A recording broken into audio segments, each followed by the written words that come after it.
All right, all right. Thank you guys for coming in, man. This is I think a very important stream to really hone in on a topic that I think is pretty important. Make sure my everything is good. Okay.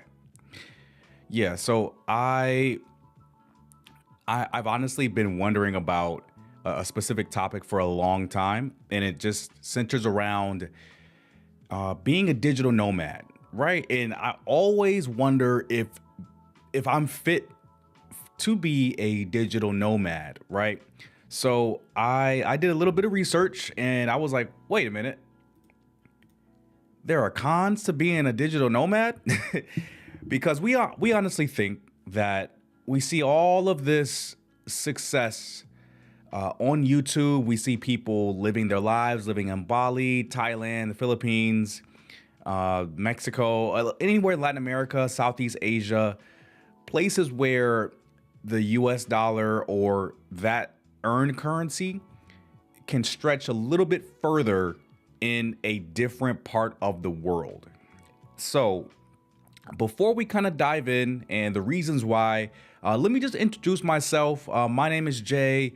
This YouTube channel is called Tripping with Jay, and I primarily focus on travel vlogs and informational live streams 3 times a week. It's every Tuesday, Thursday, and Saturday. And I just kind of I like to give you guys great information about travel, how to do it succinctly and not get ripped off, and other lifestyle things that are related to travel. And then my travel vlogs as well typically are released every Monday. So if you're not already subscribed to the channel, guys, go ahead and take a second and subscribe to the channel. Okay, so today's topic is being a digital nomad. Is it a right fit for you? Okay, so let me kind of explain what a digital nomad is to begin with. And we can just look at the Wikipedia definition of it, right? So let's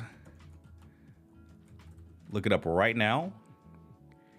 And this is what Google has to say about what a digital nomad is. So it says a digital nomad is someone who travels and works remotely, using technology to stay connected and earn a living while experiencing, can't speak today, different locations. So, yeah, it's typically just someone that can work remotely, work from a laptop and earn money that way. Okay. So now that you guys know what a digital nomad is, let's go into the pros first, and then we'll go on the cons. This is going to be quite I don't know if it's going to be a long stream, but it's not going to be a super duper long stream. So I'm not going to hold you guys up, but I really want to go over the pros and the cons because a lot of people watch all of these YouTubers. They're working remotely. They have a specific job that allows them to not be boxed in to a typical 9 to 5. So we got okay. Got a chat. Ozzy in the building. Good evening. You're based in Mexico, right? So Ozzy, yes. For a long period of time, about a year or so ago, I was based in Mexico. But I moved back to the States to actually make my plan to leave the US permanently. So that's actually a really good live stream idea, is to kind of document or at least show you guys or talk about how to plan your exit from the US. I'm going to get that remembered. And so I can actually, that might be a Thursday's topic, man. You never know. So I appreciate you coming in, Ozzy. I am based in the US right now in Las Vegas, but Mexico is next up, man. I'm definitely going to be buying property in Mexico for sure. For me, like personal property, not something that's going to be rented out. Let's see. Another chat. from Econ Dynamics. Shout out to you. I'm in Mexico City. I've been here for 14 months and I really like it here. I have a great girlfriend and an apartment and lifestyle and everything I want. Yes, guys. This I'm going to actually touch on this too later on in the stream as far as kind of making your money stretch in a different part of the world, stretch a lot further than your home country, because we do have a lot of people that are here from the US, that actually go abroad and their money stretches 2/3 more. Like you can make $2,000 or $3,000 a month in US dollars, and you can go to a different country and you have money to spare at the end of the month. Even if it's like a low level call center job that's remote, you're making $2,000 or $3,000 a month USD. That's typically enough to live like a king or queen abroad. So let's go. Let's see. You got one more chat. Econ Dynamics, another one. Super chats are also appreciated and welcomed as well. But exiting the US is a lot easier when you have a remote job that you can do overseas. Teaching English can be risky because you may not earn as much money, and you might have to learn a complex language. Good call out. Good call out. I'm gonna actually do an entirely separate live stream about how people can. I did this already. So I showed you guys in a specific part of my live stream about how to exit the US. And I gave you guys websites to look at for specific remote jobs. I gave you like 4 or 5 different websites you can actually refer to and utilize to actually get some interviews, man, and get hired. Okay, so let's go over the pros first, because we see all of this success stuff on the internet, right? We see people living that laptop lifestyle on the beach, being like a digital nomad / passport bro, having a girlfriend that is in a very affordable country to live in. And we want to know, is it all up? Like, is it all up from here, or are there cons to it as well? And with anything in life, where there's pros, there's going to be cons. So let's first go over the pros, just to give you guys a little bit of light before we go into the cons. So the first pro is freedom and flexibility, right? So if you are a digital nomad or a remote worker, you have the ability to work literally anywhere in the world. So if you have an internet connection, you can make your own schedule and you can explore new locations without being tied down to an office. That is my personal purgatory, for instance, because I work in an office on a hybrid schedule, 2 days out of the office, 3 days in. And I would absolutely love to work remotely, still get the job done, but live in a different country to make my money stretch a lot further. So allowing freedom and flexibility, definitely one of the top pros when it comes to being a digital nomad. And I know a ton of digital nomads, and I'm actually going to have a few of them featured on the channel coming up in the future, and doing an interview with them as well. So shout out to those guys in the future. You guys got to stay tuned and subscribe to the channel if you're not already. So the second pro is travel opportunities. So when you are a digital nomad and you're not tied to an office, this allows you tons of opportunities to travel, right? So we have people traveling to places like Thailand, as you see here.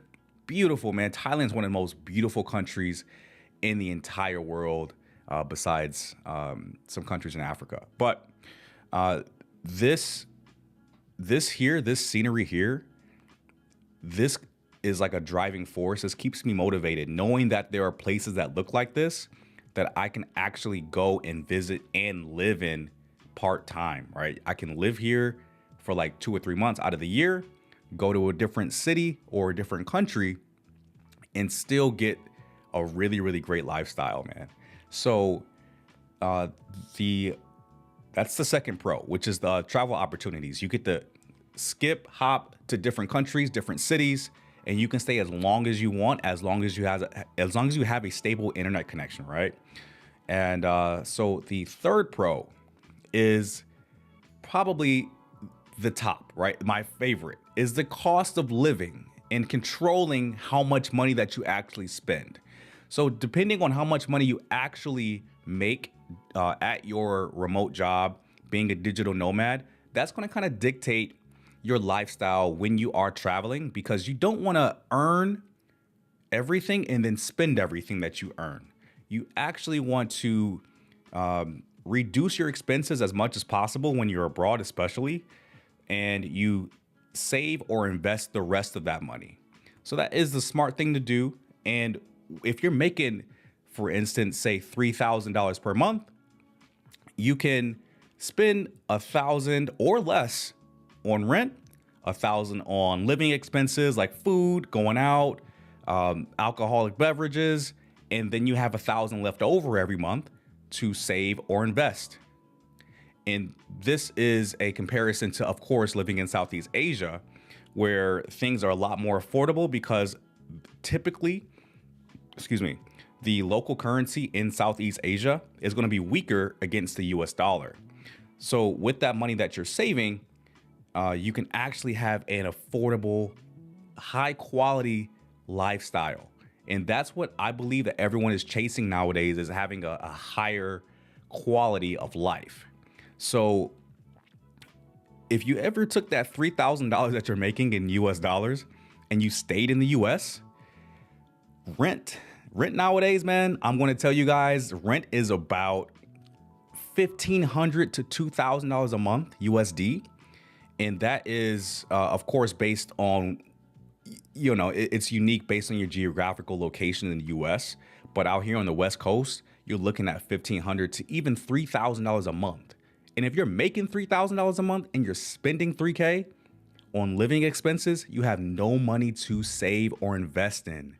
So that's gonna keep you in a perpetual hamster wheel until you either make more money, you get education, and you get a higher paying job, or if you get a remote job and you leave the USA. Those are your three options. The fourth option, of course, is to create your own business.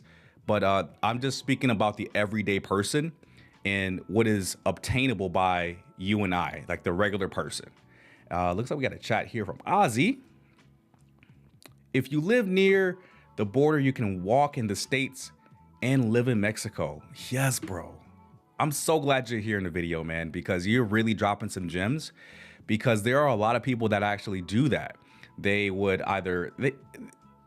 you can work in the States and live in Mexico. So people that live in or work in San Diego, for instance, or another border city, they typically just drive and commute from like Mexico, Rosarito, Tijuana. They just commute right into San Diego, make their money in USD, and then come right back over the border.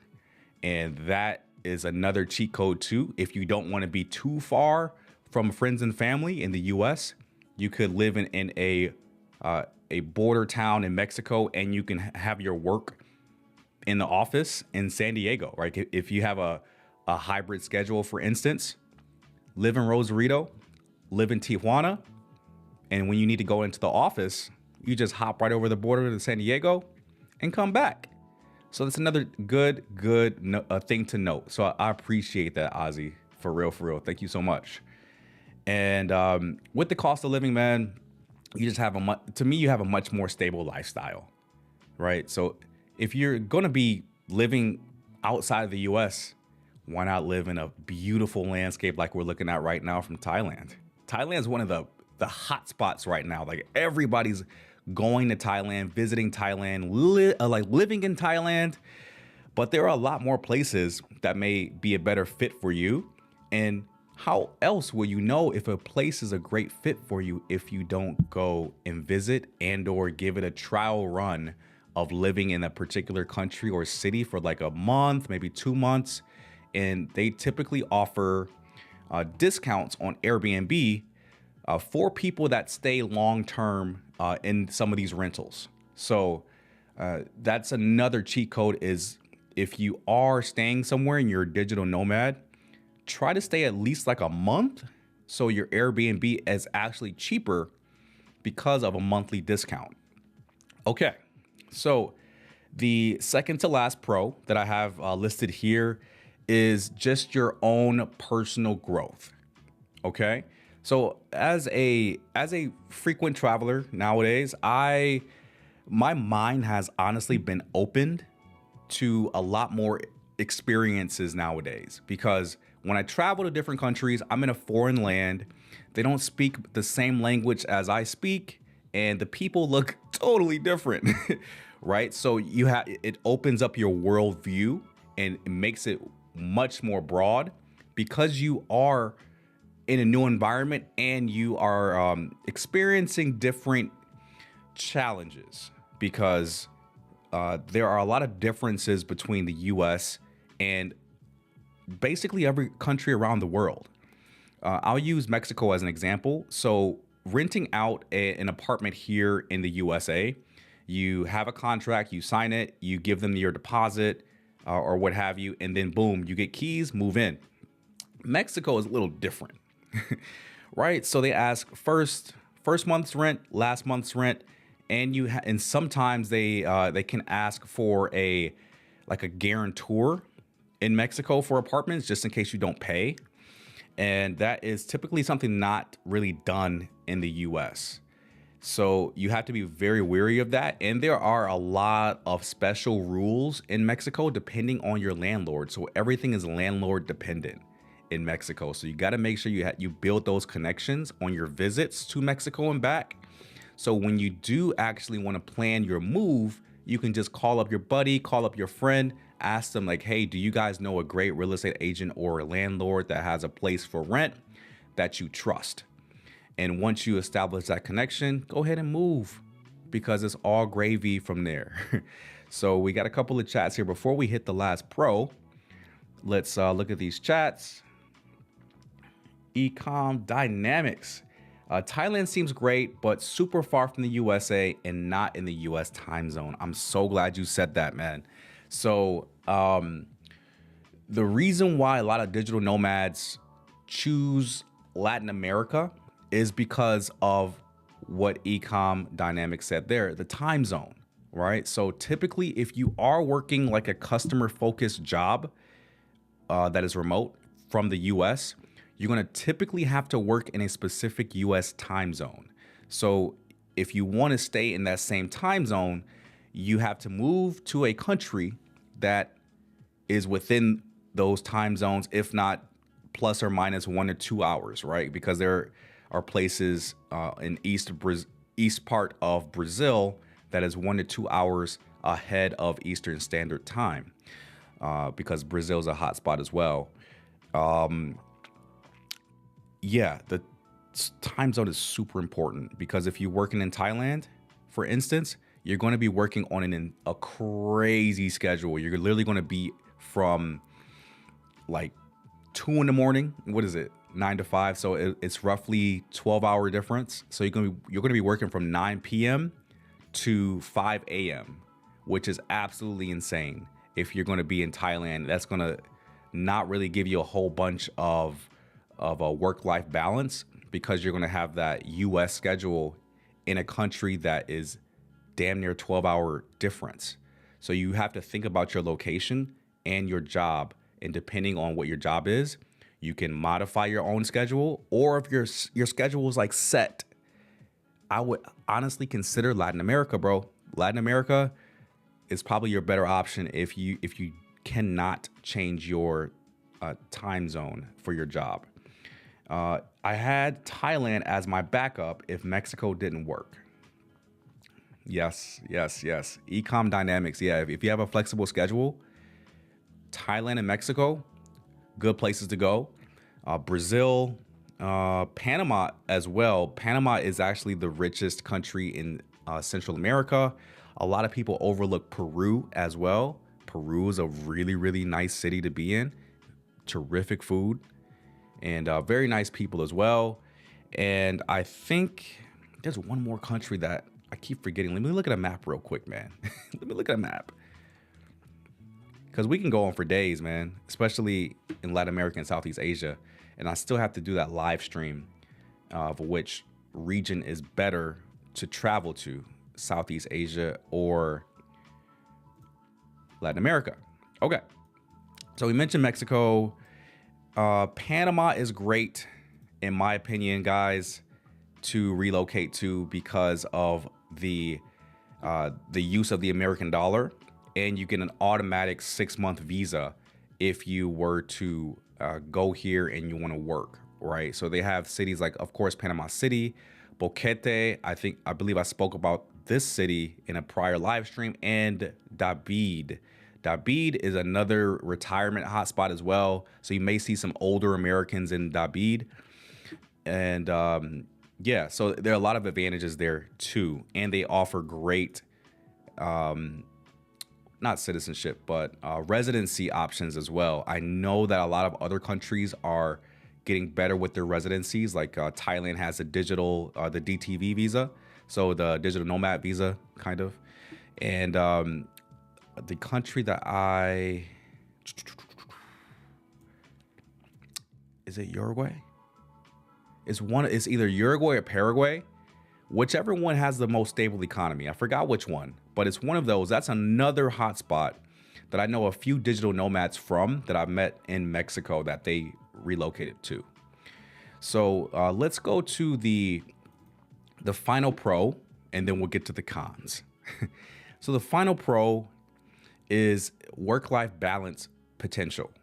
So if you are working remotely, you have freedom and flexibility when you are working the job. And then as soon as that job is done, like it's 5 o'clock, 5:01, you can start doing your hobbies, exercise, explore around a different city, really kind of maximize your day. And that's the beauty of like living abroad, is that when you're done with your 9 to 5, your obligation, you get to go around the city that you're currently in. It could be a city in Mexico. It could be a city in Thailand, the Philippines, or what have you. As long as it's something new, right? There are so many places to explore in the world, and we honestly will not see all of it in our lifetime. However, if we do have a remote job and we're a digital nomad, right, we can hop around the entire world, and the world is essentially our oyster. So you really have to think about the limited amount of time you have on this earth. And if you're a frequent traveler or you love adventure, you have to think about how you're going to spend your life. Is it going to be sitting here in the US for the rest of your life, where you don't really travel too often because of your job or other, financial obligations, kids, AKA. You really have to think about that, because I know a lot of digital nomads that they made a lot of money in the US and they had a family and they still relocated. They still relocated to a Mexico or a Thailand. And seeing that example, it should give people a lot of inspiration and motivation to get you and your family out of the matrix, like get out of the US, because it's possible. It is possible to do that. So don't count yourself out if you have like kids, or if you have a wife or a girlfriend or whatever. If it ain't that serious with the girl, like just go get a girl in the country that you're in. That is not good advice, but it's just, you gotta keep some comedy in the stream, man. Keep the girl, right? Yeah, so that is all the pros, and I'm going to recap everything at the end of the stream. So let's go to the cons here. So everybody understands that the positives exist, and there are few to little YouTubers that actually speak about the cons of being a digital nomad, and I have several of them here. So the first one is loneliness and isolation. So if you are one of those people that you love to be around people, you loved being in the presence of people, possibly being a digital nomad may be a hindrance on your social ability. Okay. So a lot of people don't talk about being lonely when they travel or when they're a digital nomad because you don't have a lot of connections because you're in a new place every few months. Of course, you make connections at the places you've been, but every single new place, it's very lonely because you have no grasp of anything in that particular city or that country. So that could really weigh heavy on you, especially being away from family and friends. So you have to be cognizant of that and go out there and make friends, man. You're there for a reason to experience a new place and to meet people. So go out there and meet people, and you can kind of overcome this con and not be isolated and not be lonely. The second con is something that is inevitable for every digital nomad. It's experiencing unreliable internet, right? So every single digital nomad that I know needs the internet to survive, essentially. So everybody runs into this, no matter whether you're in Mexico, in Thailand, in a super advanced country technologically. You're going to run into a situation at an Airbnb or a hotel where the internet doesn't work and you're like, oh, what am I going to do? I got to work, right? I always recommend having a cell phone plan from the US or from your home country that actually supports a mobile hotspot, especially when you're abroad. So you may want to check your cell phone plans to see if your mobile hotspot that works in your home country also works abroad to a certain degree, to at least get you throughout the day for that work day. Or you can go to a cafe or a Starbucks or a coffee spot that offers free Wi-Fi. And those places typically have very, very fast Wi-Fi, and you can go there, do your work, or you can go to a co-working space. So you really want to do your research before you go to a new place or a new city, new country, and you book an Airbnb. Make sure there's like coffee shops around or co-working space, just in case that your Wi-Fi at your Airbnb or hotel isn't working. It always gives you a backup, so you're never offline and you're never at risk of losing your job. Then the third con is the lack of routine. So depending on like what your job is and like what the schedule is, whether you're like a freelancer that works for like Upwork or Fiverr, you don't have a set schedule, and things can get kind of wonky, right? Especially if you're used to having a set schedule or a routine, like waking up, working out, breakfast, shower, you begin your day. Typically, a lot of digital nomads kind of like they don't have their day planned out, and that typically leads them to being less productive when they are traveling abroad and being a digital nomad. So you have to overcome that by scheduling out your day and structuring it in a way that not only gets your 9 to 5 done or your regular job done, but also improves yourself as a person, right? You can schedule a gym session, schedule like Muay Thai. You can schedule like stuff wherever you're at. Just try something new. Try like a food tour, but you have to make sure that you structure your day so you're not wasting your time when you travel abroad. Okay? And this is a good one. So the next con, the second to last con, is financial uncertainty. So for my freelancers that work for like Upwork or Fiverr, and you have like a certain set of skills and your name isn't Liam Neeson, you may or may not be able to keep a stable, like a stable paycheck, right? So you have to make sure that you're getting these freelance gigs that actually pay you very well, because you never know if some type of job dries up and you're like, oh my gosh, I don't have any more work to do from Fiverr. What do I do? You have to make sure that you keep yourself financially stable and that you're able to save that money and kind of reduce your expenses as much as possible, right? And you will have unexpected expenses.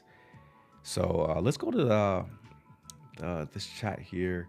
Ecom Dynamics, so active in the chat, man. Thank you so much. Networking with other expats to learn how to secure income abroad is crucial, bro. Yes, yes, yes, yes.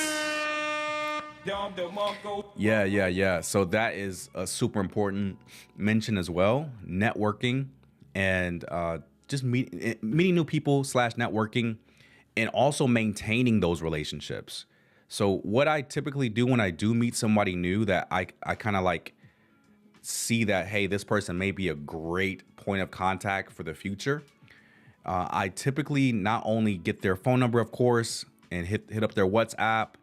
I also add them on social media, and I ask them if they have a LinkedIn, right? So LinkedIn is obviously the professional social media platform, and then you can add them on Instagram, and then you kind of keep tabs on this person, where they're traveling to or where they're currently at. And once you see them go to like a country that you're going to be in, you guys are going to be at the same country at the same time. You can hit them up either through social media or WhatsApp, and you can be like, hey, bro, I'm going to be here from Saturday to Sunday. Are you going to be here on those same days? And you guys can reconnect and maintain that relationship while still meeting new people in that new place as well. So definitely, networking is a huge component of being a digital nomad and actually being successful at it and actually liking the lifestyle, because it's literally a lifestyle for a lot of people nowadays since the pandemic. And the next, Ecom Dynamics, man. Thank you, bro. Thank you so much. A lot of clients and employers don't like to hear that I'm in Mexico, so I don't tell them I am here unless there will be legal consequences. Bruh. Hey, man, I got a buddy, or I got a YouTube buddy, man, that lives in Merida in Mexico, that actually does some type of like router VPN thing where it does like forwarding to like an IP address in the US, so your employer can't tell that you're outside of the US. Right. So let me see if I can find his channel real quick, and you guys can reach out to him. Let's see. Exit plan. I think that's it. Yeah, I got it right here. So I'll show you guys. This guy, Monty, Exit Plans, he makes a lot of really good videos. And I want you guys to go and subscribe to Exit Plans. And one of the reasons why I follow this channel, let me actually click into it, is because he discusses how to relocate to Mexico without your employers knowing it if you are a work from home person, because Mexico is going to be your home, right? But he has a ton of content on how to survive in Mexico, in particular in Merida. But here's the video right here. It's a dedicated IP VPN, and you can use that, and your employer will get your IP address and think it's from the USA. So guys, go check out his content. He has a whole bunch of like VPN secrets that I'm going to probably end up using. But yeah, he has a really great channel here. Okay. I appreciate the chats here, man. I thought this was a very compelling topic to speak about. So I'm like, yeah, let me make a live stream, man. Talk about it and get some additional context and information from you guys. Okay, let's go ahead and go with the final con, which I think it's important. It's logistical challenges. So when you move to a different country, whether it's permanent, temporary, or what have you, you're going to need to manage your visas, taxes from your home country if you haven't renounced your citizenship, and any travel logistics that may be complex and time consuming. And that can add a lot of stress to you and your lifestyle. So the way to kind of get around this, or at least mitigate it as much as possible, is to stay in one country that you at least have 6 months to spend there and just move around the country, move around that same country. Whether you're in Mexico and you want to go to La Paz, Merida, Cancun, Aguascalientes, Oaxaca, different cities. You can move around that same country, and you have 6 months to do so before you have to leave, before you overstay your visa. And as far as taxes, man, it's tough to get around that, but I know that there are a lot of tax rules that can be bent in order to reduce your tax liability so you pay less taxes, at least if you are from the USA. So reach out to your CPA. It's not financial advice, but let them know that you want to reduce your tax liability, and they'll find ways to do that for you, man. There's a lot of ways to do it. You just got to find your own way. Yeah, I think that's it. Let me do a recap. Let's do the pros and cons on the recap before we end the live stream. And you guys can hit me with any last minute questions or concerns that you guys want me to answer. Communicate, man. We got a few people in here, and we have someone that may know the answer to your question. So you may want to just post it in the chat and or leave a comment if you're watching this on the replay. So let's do a recap, guys. One by one, pros and cons of being a digital nomad. The first pro, freedom and flexibility. You get to move around, work anywhere you want that has an internet connection. The second is travel opportunities. So you get to explore a lot more different cultures than if you were to travel to these places by taking time off of your regular job. You actually get to be there and work and stay as long as you want. And you get to control, the next pro is that you control the cost of living. So depending on which country you choose, of course, you've done your research, right, on how much it costs to actually live and be there. You want to control your cost of living so you're able to live a high quality of life in a different country abroad, a much better life than you would here in the US or your home country. So you control your cost of living depending on which country you move to. And the next pro is your own personal growth. Flex those social muscles, man. Get out there and meet people. Go on food tours, go on walking tours, go on bar crawls, meet people.